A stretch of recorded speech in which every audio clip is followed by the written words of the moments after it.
Hello सगळ्यांना, मी प्रियंका. तर आज मी नाश्त्याला खाल्लं होतं फोडणीची भाकरी आणि दही. अप्रतिम लागता हा नाश्ता. शिळी भाकरी आपण परततो, तेच दह्यासोबत खाल्ली तर खूप सुंदर लागते. त्यानंतर मी इथं केली होती बिर्याणी, ते पण विदाऊट मटण आणि चिकन.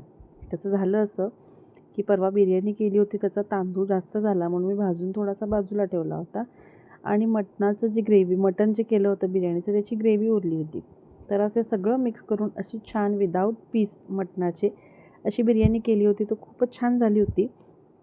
आणि मग इथं भाकरी करून घेतल्या पटपट आणि भाज्या थोड्याशा शिल्लक होत्या थोड्या थोड्या, आणि बिर्याणी होती त्यामुळं व्हेज काय जास्त नको होतं म्हणून अंड्याची बुर्जी केली. तर आज जेवणात होतं भाकरी, अंड्याची बुर्जी, भेंडी, आमटी आणि बिर्याणीचा राईस पण खूपच छान झाला होता. तर मुलांनीही 2-2 वेळा घेऊन खाल्ला, त्यामुळं खूपच छान झाला होता. आणि इथं अमितने आणलेले होते आंबे.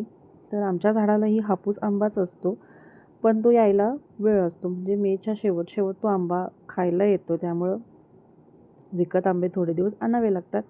तर अमितने आंबे आणले होते आणि मुलांनी छान तो आंबा एन्जॉय केला. त्यानंतर आईस्क्रीम आणायला गेलो, तर अर्जुनला आईस्क्रीमबरोबर आणि काहीतरी दिसलं म्हणून त्याने घेतलं.